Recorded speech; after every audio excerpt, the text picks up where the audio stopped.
Good afternoon, everyone. If you haven't seen the news, SGT Report, Sean's channel, Corporate Propaganda Antidote, analyzing different political situations on our planet, different ways to look at what's going on currently, geopolitically, economically, trade-wise, fiat money, banking systems, and everything that you've seen in front of you for the last 25 years, and possible alternative ideas to what's been presented to you in the media, was taken down by YouTube and censored. There was so much of a backlash, people tweeting directly to the CEO of YouTube to have the channel reinstated, that it was. And if you see Sean's latest report, he even asks how much longer is the channel going to be up and running in itself. You can also find SGT Report at sgtreport.com. And this does fall right into the shadow ban. And I don't care what your subject is on YouTube, unless it's cat videos, eventually they're coming for everybody. You've heard about shadow banning on Twitter. This is a great way to check to see if your username or your channel on Twitter is also being shadow banned. Shadowban.eu, put your username in there. It will send out a bunch of pingbacks and see what's happening with the responses. But as we descend into this grand solar minimum, the information I'm presenting on this channel, pointing out that NOAA's next generation weather satellites are malfunctioning, there's going to be large gaps in sea ice data, all the while Greenland's receiving 600 billion extra tons of ice, the Atlantic's cooling, and there's some discrepancies in what the NSIDC is putting out compared to DMI, and this whole shenanigans of the climate change thing going on. The narrative is going to be controlled as we move down into food crop losses, food price increases, social instability due to food pricing. So I'm going to save for the record here the interview that Sean and I did last year. His channel was taken down, so at least I can save one of the interviews that was on there for you to take an in-depth look at what we talked about. And is this really outside the bounds of what YouTube considers community guidelines? We're talking about food price increases, facts being manipulated, temperature data manipulation, and a gamut of other things just in the climate debate. This video, this interview was removed, as well as all the other political analysis that he did on his channel.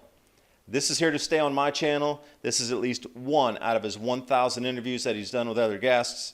Here you go. I hope you enjoy it. They're coming for all of us eventually. It just depends on the subject and how they want to control the narrative. Elections are next in November. Food price rises are coming in 2019 and 20. And if you're not doing cat videos, they're coming for you eventually.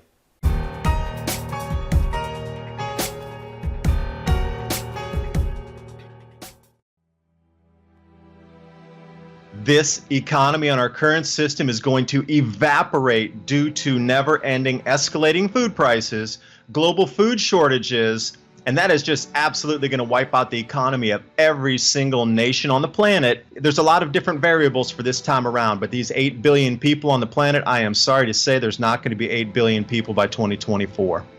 Hey friends, Sean from SGTReport.com here with a very exciting and important call with the one and only David DuByne from the Adapt 2030 YouTube channel.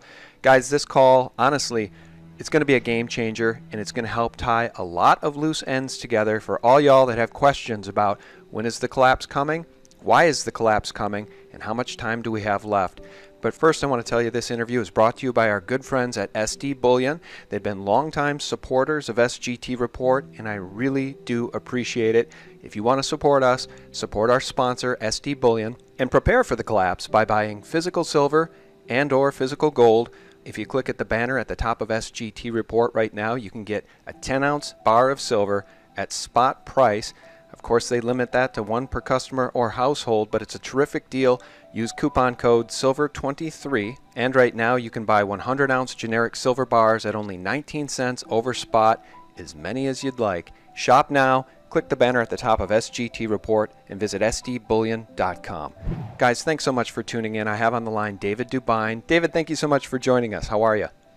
Yeah, great. I'm glad we had a chance to connect on your channel here, because there's so much going on and there's so much negativity talking about the collapse of everything coming. But at the end of this, I really hope that people see there's a brighter future and there is a way for us to thrive and prosper as we go through these gargantuan changes in lifestyle that are set to roll across this planet starting right now. Everything that guests talk about with the economic collapse and all the indicators pointing to such. Well, what's bringing that into a large tapestry? Where are all these dots? They're out there, but they're disconnected. But what if you could connect every single sickness? Let's say the body has a cold and you manifest with coughs or sneezes or body aches and pains. That's exactly what the economists are seeing across the planet and what we see with this tension with saber rattling and everything going on with governments across the planet. These are the symptoms of the sickness. We need to get down into the root cause. What's wrong with the body? What's causing all this? It's just cycles in time and the grand solar minimum and the effect of our crops going to be wiped out. Huge, gargantuan, never-ending food prices, and no bank, I mean no bank, can control when food prices rise. That's the scariest thing for a central bank. Yeah, and guys, we're going to cover everything here from the Chinese ICOs temporarily being stopped, but that soon will be game on again, according to David. We'll talk about that. I want to talk briefly about AC chain and the digitization of assets, and then, of course, the grand solar minimum, about which all of this hinges. And at the end of the day, we're even going to talk about the people in power and their love of money and their love for Baphomet. But first, a little background about David. He's lived in China. He had a biodiesel company there. He now lives in Taiwan. He speaks fluent Mandarin. This is a guy who knows the Chinese culture, and he knows how to speak the language. So to anybody who thinks they're geniuses and know everything about AC chain and know everything about what the Chinese are up to with the cryptos, I got news for you.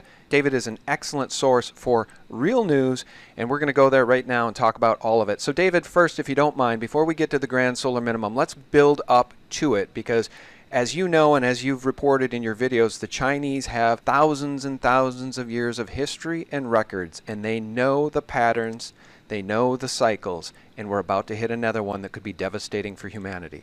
But before we get there, let's talk about the Chinese ICOs.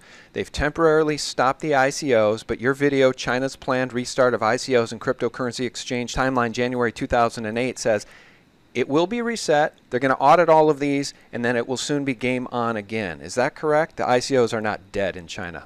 No, they're not. And when you look at the history of China, we also need to look at Sun Tzu, the art of war. It doesn't matter if it's a modern time. This is an economic and an information war. They're trying to dominate the cryptocurrency space. Now, think about Amazon. Their mission statement is anything available on planet Earth you can get through Amazon. Well, at the end of this restructuring, any cryptocurrency available on planet Earth is going to be offered through the main crypto exchanges in China, overseen by the Chinese central bank. This is where it's going. The end play is they're going to control everything. I don't know if they're going to call it just Zhongguo Huobi, like Chinese cryptocurrency, but it's going to be the largest exchange offering everything from ICOs, everything on an exchange that you can buy, sell, trade, and they are going to offer even the most obscure coins into one gigantic megalith of cryptocurrency on the planet, along with their own digital yuan that they're going to be putting into place during this next meeting that's coming up. It's their 5-year meeting, and then they think out their 5-year plan to take China forward. This is the biggest meeting in 5 years of the Communist Party, and it's coming up in 2 weeks. Wow. The whole center point of it is the next 5-year plan encompassing cryptocurrency within China. They're using the art of war. All war is based on deception. And when you get in and you really look at Sun Tzu's sayings and how they're used it thousands of years ago or even modern times, if your enemy is in the middle of making a mistake, do not interrupt them. And we are absolutely making a mistake by going out with all these news articles saying, oh, they're going to forever close the exchanges. It's never coming back. They're never going to do ICOs. Well, you know what? They're stepping back and not correcting us because this is the art of war. That's so interesting. And I think that the demise of Bitcoin then has been greatly exaggerated. The demise of Ethereum, the demise of ICOs. So they'll use Sun Tzu's art of war to regroup and profit from the ICOs. Is maybe that why they stopped them down? Because they were a little bit out of control. Now they're going to audit them and they're going to make sure that they're taxed properly so that the Chinese government can profit? Well, you have to think, let's go back in ancient history a little bit, where if you were a fiefdom or some smaller provincial government leader or a town leader, you had allegiance and you had to pay duty and bounty to those higher up the chain to you. You were beholden to the emperor or the provincial government head at the time. You had to pay. This is exactly the same.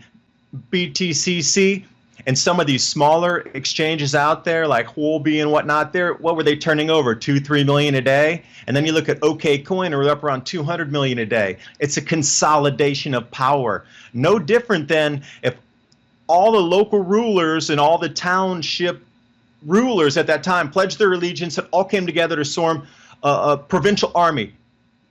At that point, then would go to battle. That's all they're doing is they're consolidating their financial resources into one behemoth that will be then just probably 3 exchanges. There'll be OKCoin out there, I'm sure, but then the other 2 to be named could be up in the air. But this will all be decided in these next meetings coming up in 2 weeks. And even stuff coming out from the Ministry of Finance, they've never put anything on paper that says you must stop the exchanges. These were done voluntarily. And you see the same people leading the charge, BTCC, they were the same ones that tried to take, you go back 2013, they were the same ones. Oh, we need to close the exchanges. Oh, and then they helped Bitcoin prices fall. It's the same players overacting again and again. They are doing what they are told. And it is not, it's just taking a repeating playbook from 1500 years ago in the way that the emperor and the warlords at the time operated. We're looking at it today, but it's just a different ball game. Things move faster, but it's the exact same gameplay. Okay, now I want to talk to you just briefly about AC Chain, because as you know, there was quite a kerfuffle after my interview with Lynette Zhang, in which she talked about her fears that AC Chain is being used by the Chinese to digitize assets onto the blockchain. Of course, starting with tea, which a lot of Americans don't know, David. I think tea in China is more valuable than gold in some cases. It's cherished, and it's a little bit like fine wines. And tea is a great test case for AC Chain, but they've since moved into property. Now they're moving into automobiles. I'm not asking you to defend the AC Chain thesis that Lynette had, that it's tied to the SDR.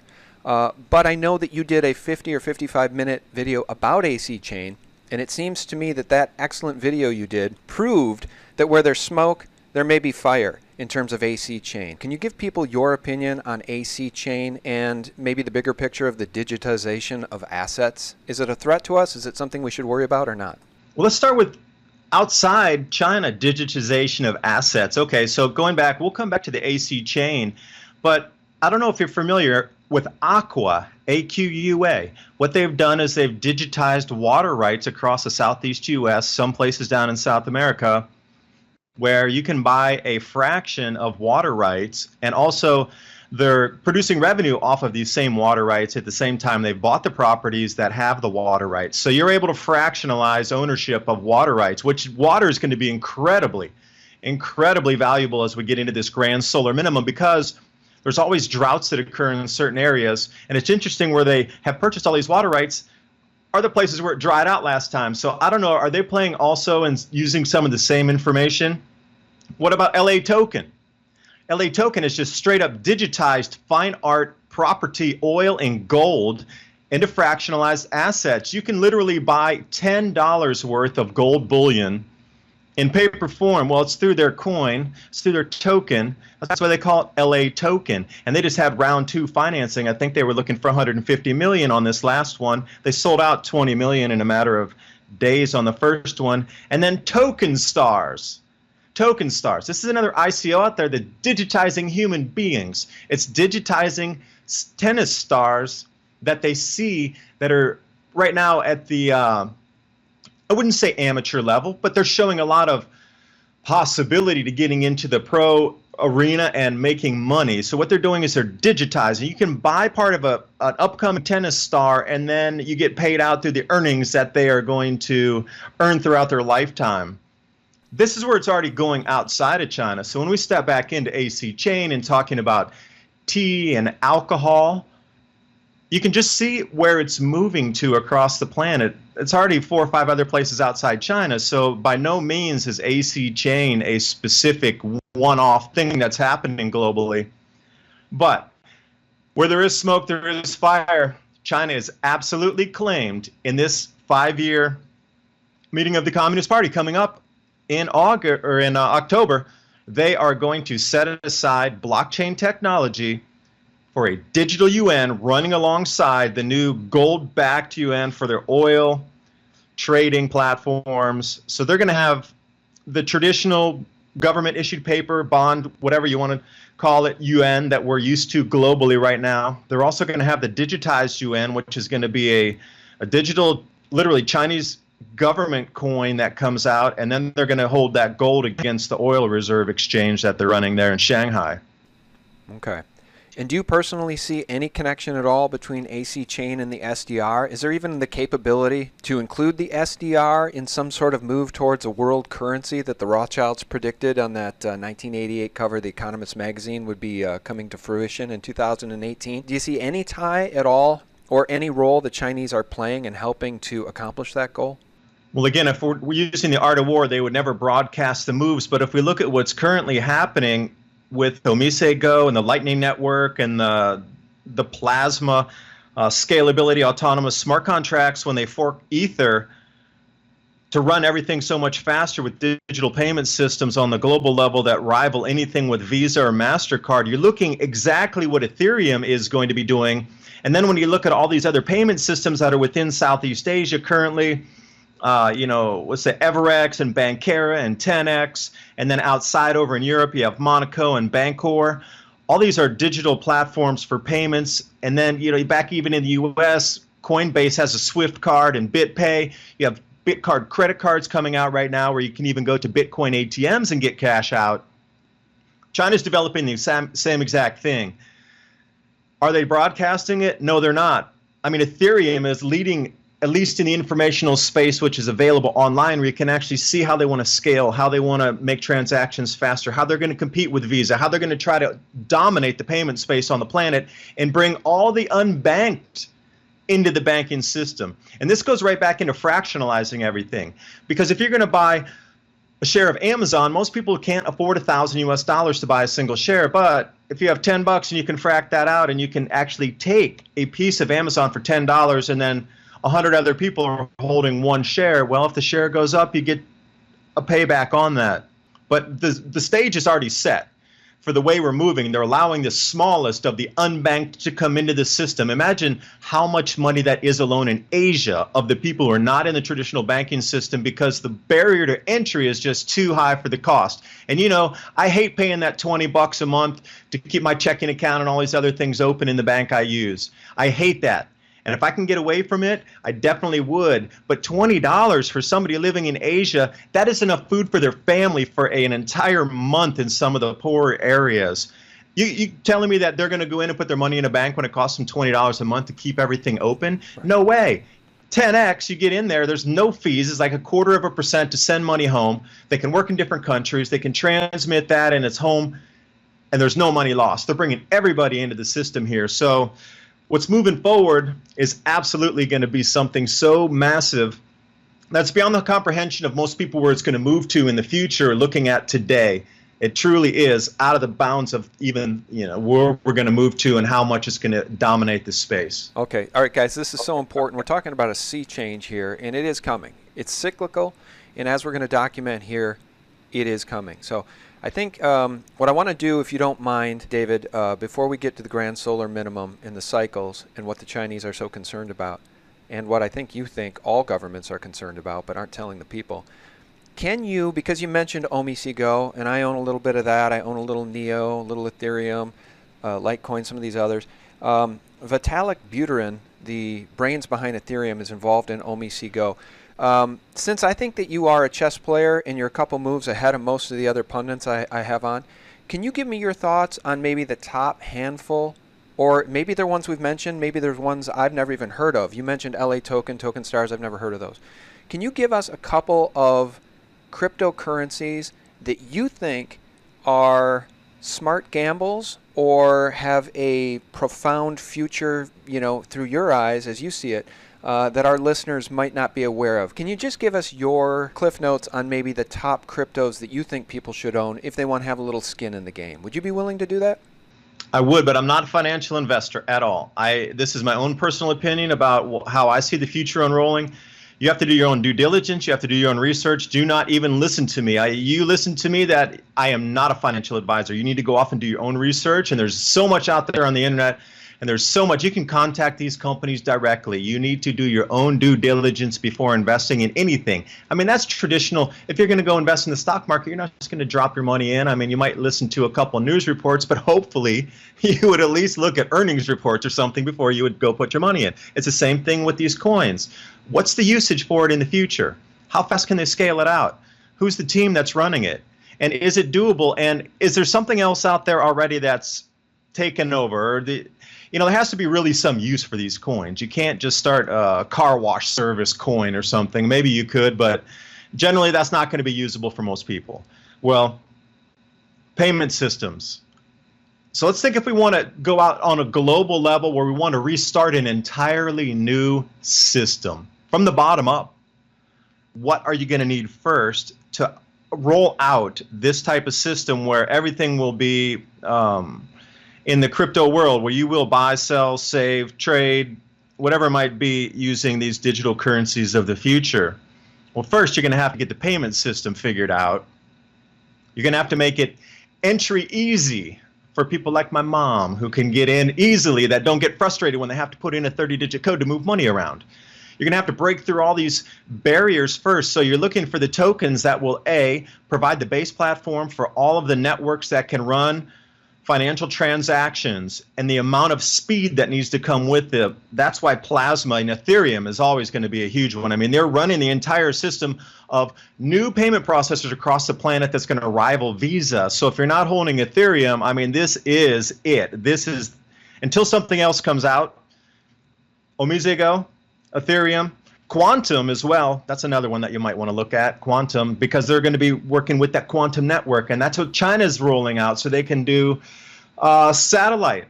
And this is another thing people aren't talking about. There's so many pundits out there going, oh, well, what if the government's cut down the internet? What's going to happen? Well, you're like 3 steps behind thinking like that, because they already have satellite transmission networks where as long as you have a receiver dish, you can still access the entire blockchain through satellites. Why would you need landlines? So when people start saying, oh, well, the government can cut down the internet, well, who cares? If it's being broadcast across the blockchain through satellites, well, then it doesn't really matter. So anybody that's going to control the satellite networks that are going to be broadcasting blockchain, whatever it will be, through that satellite network, and Quantum seems to be one of the leaders right now. Not only that, for the security applications. And again, if you're going to be logging in using apps on a phone, you're going to be wanting to look at anything that can provide you the most security. Like Rivets, that just had an ICO that came out. They are cryptography with security on anything on an app on a phone. When you log in, you get these separate layers of security on top so it can't be breached. So you got to think about payment systems rolling out and who is going to offer the fastest transmission of that and who can offer you the most safety.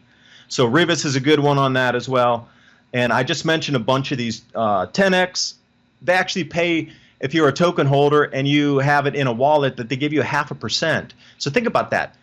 If you have 5,000 tokens, sure, it's only 6 cents right now per month, but what happens when it's 20 or 30 times the enrollment of people using it? What if it's 100 times more people using their platform? Right now they have 1 million people. Great, it's at 6 cents. What happens when that thing goes up to 100 million people in less than 2 years? Per token. That's interesting. You're looking at thousands and thousands and thousands of dollars of investment in that interest coming into you just by holding these tokens. And you're looking at investment plays, you got to start looking at this stuff too. Not just buying and selling for profit, but holding on to these tokens that offer you interest if you stake them or if you even hold them, such as 10x. Okay, I'm so glad that I asked you this question then, because you gave me a couple that I didn't know about. I've heard of Rivets, but I didn't know that it offered that. Right now it's at 6 cents interest per token per month. Is that what you said? That's 10x. Oh, that's 10x. Okay. Okay. See? P-A-Y. That's the symbol for it. Great. P-A-Y. Okay, I've heard of them both, and that's new information to me, and I think the listeners will appreciate that. So I think that it's important to continue to have conversations about the cryptocurrencies because they're not going away. And some of you folks out there may lament that, and the problem is they're not going away. And so we'll continue to talk about the cryptocurrencies because it's the great California gold rush of the 1800s, guys, of the 1700s. I mean, it's a land grab. And some of these tokens you can still get in on real cheap right now, and I don't know that that will always be the case. Now, some of them will be going out of business, some of them will be worthless, and some of them will be going to astronomical valuations. So it's a space we'll continue to follow, and I'm no investment advisor either. Do your own due diligence before buying anything. But according to David, OmiseGo, Ethereum, Quantum are good ones. Also check out 10x Rivets. All right, so let's get to the meat of the matter, which is the grand solar minimum. And you being a student of the Chinese, having lived there, speaking the language, know that the Chinese are not messing around geopolitically. They play the long game. They play multi-level chess, and they have the historical records that go back many thousands of years versus our young nation. So let's talk about the grand solar minimum and the collapse. You know, I bring a lot of guests on who are talking about the end of the dollar, the demise of the petrodollar, the collapse is coming. When is it coming? Nobody knows. We're surprised that it hasn't happened yet. And you're kind of working on a different level saying, you guys are looking at the wrong thing. The collapse is going to be global because of the grand solar minimum, which is coming, which is going to lead to a food collapse, which is going to lead to societal chaos, which is going to lead to all sorts of bad things for those who are unprepared. So where would you like to start as it pertains to the grand solar minimum and how this all ties into that? Oh, you just summed it up in a nutshell right there.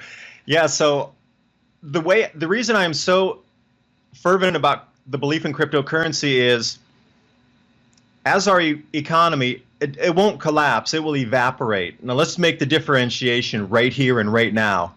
This economy on our current system is going to evaporate due to never-ending escalating food prices, global food shortages, and that is just absolutely going to wipe out the economy of every single nation on the planet. And it has every time you look back in history, and it's just, I don't know why people can't just look at a cycle and see what happened in the previous grand solar minimums, specifically with food pricing, societal upheaval, governmental change, population migration.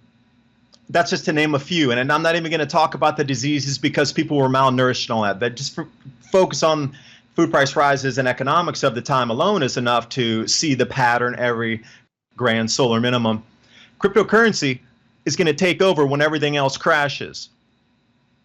Food is going to be the most expensive, most valuably traded commodity on our planet, period. There's nothing more that will have more value than food at this time. And I'm not talking 20, 30, 40 years in the future. My time frame rolls right back into 2021, 2020. The food shortages are going to be here by then, already that fast. So when you start to look at all the governments trying to string things along as long as they can and trying to keep this smoke and mirrors going, they know the end game is here, absolutely. There's no way that they can buck history and come back from this. Actually, we're at a worse place than we were in the 1600s or in the 1300s or in the 500s or in 79 AD era. We have this global delivery system that relies on credit, and nothing's going to leave port unless it's paid for. And the belief system in the currency, that's the only thing that gives a dollar strength, is the belief that it'll be paid back. I know there's a lot of military might behind that, whatever. But any country, basically, if there's no belief that their country is worth, their central bank is worth anything. Look at Venezuela, for an example. Nobody believes it, so it's not worth anything. Look at Zimbabwe. Nobody believes it. It wasn't worth anything. When the belief system fails in our current system, and they understand that the central banks can do nothing, I mean nothing, to prevent this, because rising food prices are outside of their control, the entire system evaporates. But conveniently, we have this cryptocurrency that'll take its place, and I can pay you for a delivery of 60,000 tons of wheat before it leaves, and we can lock it in a smart contract, and we're both guaranteed payment, and now I'll let that thing ship over to you. And this is the whole, and it's really convenient timing that all these cryptocurrencies just came out 5 years ago. Again, why was the timing now 5 years ago when we started getting Bitcoin, let's say 2011, 6 years ago, when we really started to hear about it? And then why is the timing right now? Why wasn't that released 10 years prior? We still had the technology to run blockchain back in the year 2000, 2005. Why 2011 and 12? Why the push right now, this last year and a half? Why the ramp up to force it down your throats and get everybody into the crypto space so quickly? Because it's going to go lockstep with the intensification of the grand solar minimum, the slide of the economy into evaporation, and the replacement of it with these new cryptocurrencies. That's just on the economic end of it. Can I interrupt for just 1 second and have you explain to people what the grand solar minimum is, the sun's behavior? Just describe what that is and what it will do to cause this horrible cycle we're about to go through. Okay, most of you have learned that there's an 11-year cycle on the sun, and that we approximately, I'm going to say approximately every year, or every 11 years, because it can vary with time. Some of the cycles are shorter, some of them are longer, but let's use 11.2 years as the standard unit of solar maximum to solar minimum. That is an 11-year cycle, but on top of that, there's larger, more powerful compounding cycles. But we need to take a look at these in multi-century long cycles in themselves on the grand solar minimum and the grand solar maximum. Within the sun, it's not just in a decade-long cycle, it's in century-long cycles and millennial-long cycles as well.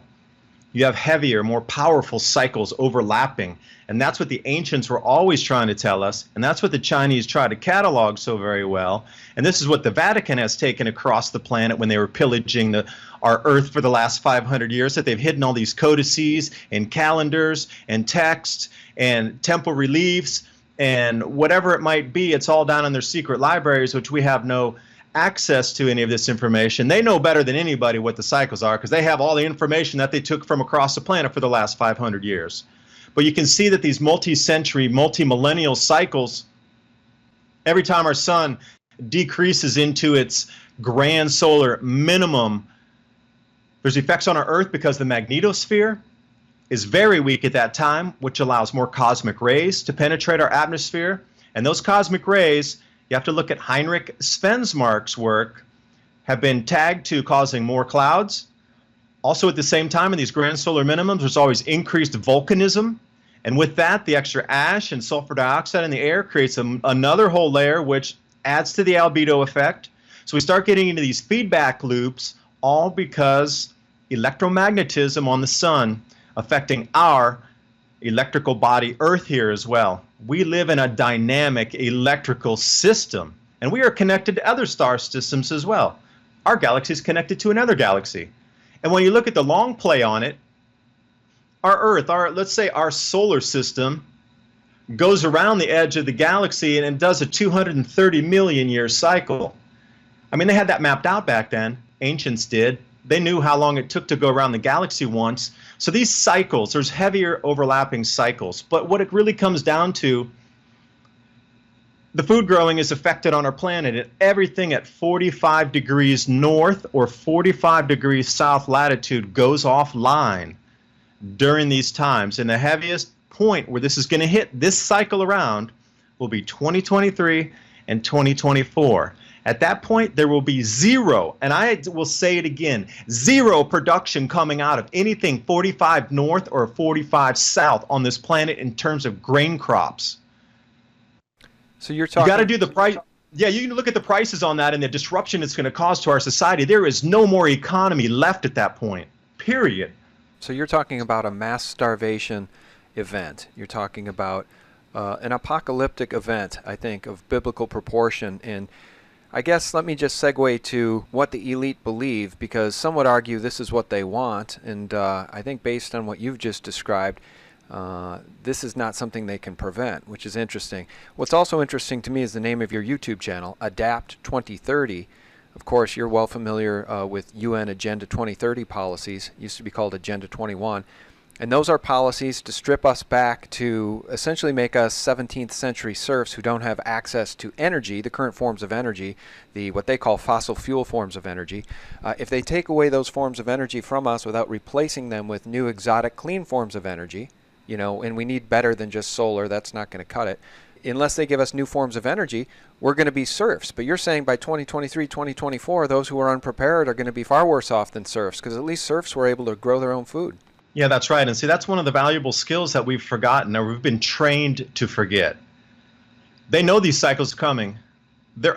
I believe, this is my own opinion though, that the CO2 myth about this whole fossil fuels and CO2, they're trying to kill two birds with one stone. The first bird is they got this CO2 myth into a religion now. You can't even discuss it with anybody. It's ingrained like a religion. It's almost like bringing up politics or religion at a dinner table. Don't do it. It's that level of brainwashing that they've done for 25 years. Like when I grew up, they called it global warming.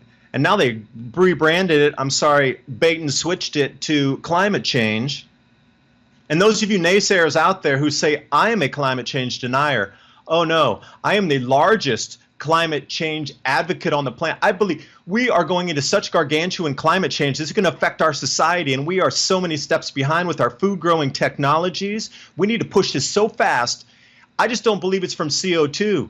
That's what I deny. I do not believe the effects of weather changing that we're seeing right now in our climate are based on CO2. Absolutely not. CO2 trails temperature. Has done, always will be. What we're seeing right now, everything you're seeing is an effect from the sun. And oh my, next year it is going to amplify 4x over what you're seeing right now on our planet. In these last few months, you've seen an amplification of weather extremes. This is nothing. I mean, nothing to even what we're about to get into. And this is why I'm trying to sound the alarm. By 2030, we will have had to readjust our entire agricultural system from growth to distribution and sales and purchasing and credit lines, if there's such a thing at that time.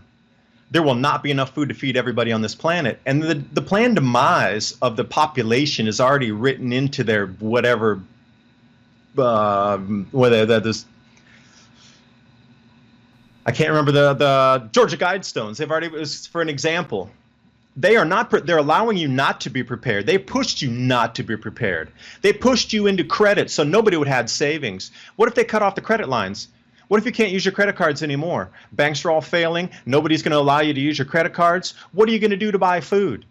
You can't buy food. You can't grow food. Then what? You die. There's no other way about it. And they are planning for a demise of billions of people right now. Billions of people are going to not make it to 2030. They're not even going to make it to 2023 or 2024. You know what? I want to just jump in here and say in your defense that this isn't fear-mongering to the degree. Okay, number one, it's scary. Yes, what you're saying is very scary. But I think if we just stop, if we pause for a second to think of the gargantuan nature of these modern-day cities. Look at Mexico City. Look at New York City. Look at the violence in Chicago, Philadelphia, L.A. If you, and by the way, guys, as many of you listeners know, back in the early 1900s, we were a society in which people were farming their own foods. 90% of the people could sustain themselves. Now it's the other way around. 5 or 10% of the people can grow food, and the other 90% are herded into these big cities. If the lights go out, if the power grid goes down for any period of time, if there's no food in the grocery stores, the chaos that will break out will make, oh, I don't know, any modern day riot you can think of anywhere on this planet seem like kindergarten. Because if the lights aren't coming back on, and if the grocery stores are never getting more food, that's all she wrote for those cities. And I think it's a very sobering thought, and it's one that everybody in a big city ought to think about and take seriously, David. Yeah, I do too. And this whole witch hunt to close down all these natural gas burning power plants and clean coal, I know there's some pollution provided with that comes up into our atmosphere. Now, I'm not going to sit back here and say there's no, particulate pollution coming out of these coal burning power plants. There is. But if you are absolutely, this is Canada for an example. They are mothballing these fossil fuel power plants. It's going to get colder up there. The demand on the grid is going to even be higher. They last year were at all-time highs for electrical demand during the coldest times. I think got down to 40 Celsius below zero there. That was just last winter. And they're going to try to mothball several of these plants. I mean, that's a death sentence for people. What if there's an overload on the grid and that grid goes down and it's 40 degrees Celsius below zero and you got an entire grid down situation? There's no solar panel in the world that's going to be able to help you at that point. People are going to freeze in their homes. And that's such a sad thing that governments are actually causing the demise of their citizenry by taking away our available power supply. A dark night is a very scary place if you have marauders outside. And all you have to do is look back in history. Why do you think in the 1600s grain shipments were always accompanied by soldiers? Well, there were bandits on the road. Why did people never travel by themselves? Well, there are always bandits on the road. You think it's going to be different this time? It was the same exactly in the 1340s, in the 1650s, Every time you take a step back in history, the late antique little ice age, 535 AD, that was pretty much the end of the Roman Empire, wiped out everything over in Japan. Kofun era, bye-bye. Grand solar minimum in China. Wei dynasty collapses. Bandits were everywhere on the roads. And without electricity and our stable supply of electric, it is going to be a very scary world. So this whole agenda we're being pushed into of, close power plants, and we're going to need the power when it gets colder. We're going to need to grow food indoor. There's going to be a huge movement of investment into LED growing technologies where we bring our agricultural output literally into disused factories. There's going to be so many shopping malls that are going to be shuttered anyway. You already see a decline in consumer spending. There's so many shopping malls shut down. But that's great available space right there to put in LED grow towers or any kind of vertical growing inside. Like we could just take some of that back, abandoned infrastructure, and turn it into something useful. But we got to have investment to do that. You have to have people who are going to know how to install it, service it, and then you got all that same traditional harvesting of it, storage of it, packing of it for shipment. So there's huge industries that can come out of this. It's not all doom and gloom. Where one thing falls away, another one starts to bloom. There's opportunity in the danger, as the Chinese say.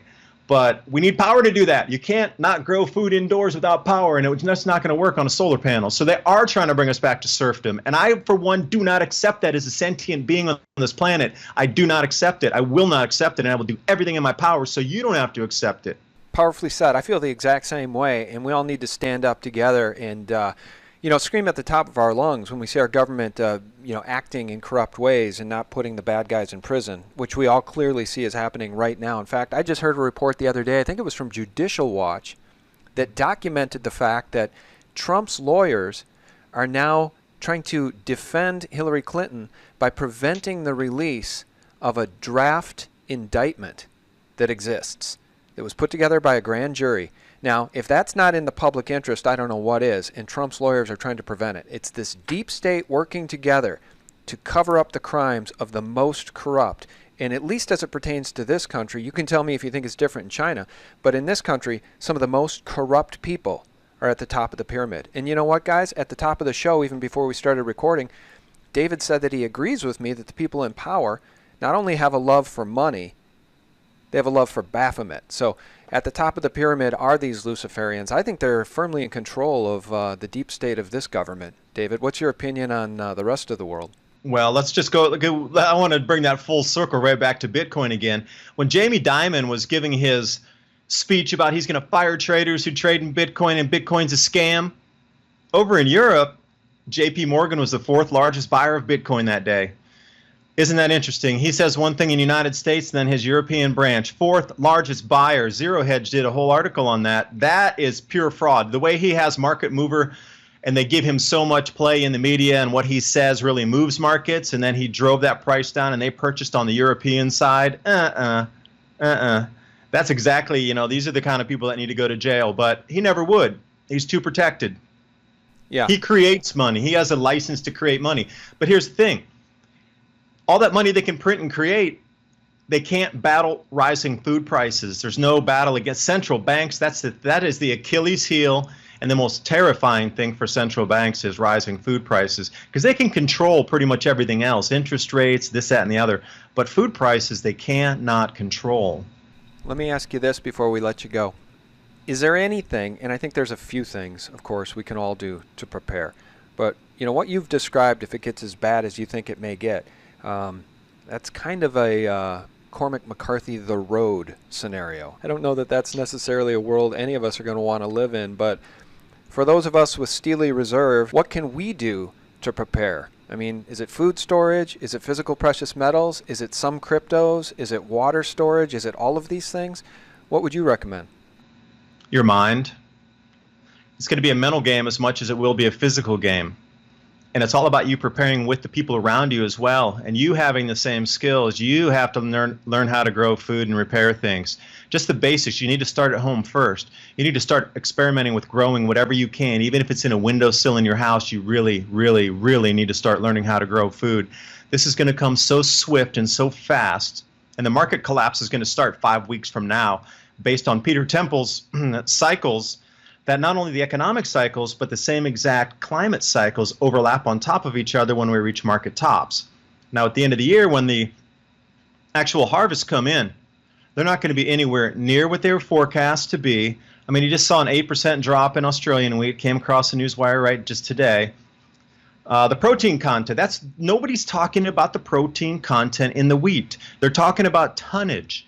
Tonnage doesn't matter. It's basically relegated down to animal feed. We need stuff that humans can eat, and that is the thing that got damaged so heavily this year with the late season blizzards and wipeouts of the crops across the central United States, Kansas specifically. They did that Kansas wheat tour after the blizzard. Oh my. They're looking at huge losses, and that wheat that was so damaged and it came back up again and did manage to grow through the season, the protein content's not going to be there. You know, when you find different places around the world, specifically Egypt, they refuse some wheat that was coming out of France because it had no protein content. Even these world auctions, and you got damaged wheat and reduced output coming out of Germany and France, or some slight gains in Russia, but the rest of the world's looking pretty tattered over this last year. That's not making it across the news wires, and you need to focus on the protein content, and they're just focusing on tonnage. So with these fake paper trades running around driving down the price, that won't last much past this harvest season. You need to learn how to grow food. You got to get with your community. You have to talk to other people around you, because that's where your support network is. Even if you have storable food, that's only going to last for such a long time, because this is a 20 to 30 year event that we're going through. You're not going to sit in your basement with stored food and ride this thing out for 30 years. There's going to be some good summers. There's going to be some good seasons intermixed with the bad seasons. You're going to be able to grow food some years, but it's not. There's going to be some years where it's going to be a 0% grow. You're not going to be able to grow anything because it'll just be at that point. It'll be too cold, too wet. You start to see mildew and all kind of fungus on the crops already. Even way down in California, they were wiped out in a lot of fungus type of events. And then also, if you don't know how to grow food, go to your local nursery. Start talking with the people in your local nursery. They know what grows well. You could talk to them about changes in the climate. There's a lot of groups out there that already have networks of growers. They're farmers markets. Go down to your farmers markets. Talk to people, see what they're growing, who's around. Talk to them about what they see in the weather changes. And also, what's wild that's around you that you can eat in the forest? Native Americans were masters of forest agriculture, and I wouldn't even call it really forest agriculture, otherwise that they would move a plant out of the way so a better, more nutritious plant could grow in its place. And they had literally walk through forests that were just veritable gardens. And if you know what you can eat in a natural setting, this will help you greatly as well. But it's going to be the mental game and getting those people around you. And talking about long-term food storage, if you have a dehydrator or if you have some sort of vacuum packing machinery, this itself could be packaged and used as something tradable further on. And when I talk about the collapse of the economy, again, I'm going to say it's an evaporation of the economy. Gold and silver, tools, seeds, these are the things that are going to go forward. Cryptocurrency, absolutely, because you're going to have to use it at large scale for smart contracts for delivery of any ag products that will be available for shipment. Nobody's going to let it leave if they don't believe that they're going to get paid on the other end. And it'll be so unstable, the global economy. So all your previous guests, they're on the correct course of calling the end of the dollar. This is the last piece. Why? It's because the grand solar minimum's back. There's things you can do to protect you and your family. I just listed off a few. There's a lot of information on websites out there, how to prepare. And your best defense for this is look back in history. Look at the history books. Look at the Dalton minimum. Look at the Maunder minimum. Look at the Sporer minimum. Look at the Wolf minimum. Go back, look at the Oort minimum. Go back and look at the late antique little ice age. Notice what happened each time with the volcanism. If you hear there's a large volcanic eruption on our planet, you have less than 6 months before our agriculture is going to be absolutely reduced down to minimal sustainable levels. And these large volcanic eruptions happen every single grand solar minimum. A lot of things you can do to help yourself. There's so much info out there, but the history book is your first stop, so you can see what happened then and then see when it happens now, and you can kind of guess what's going to unfold in our modern society. There's 8 billion people.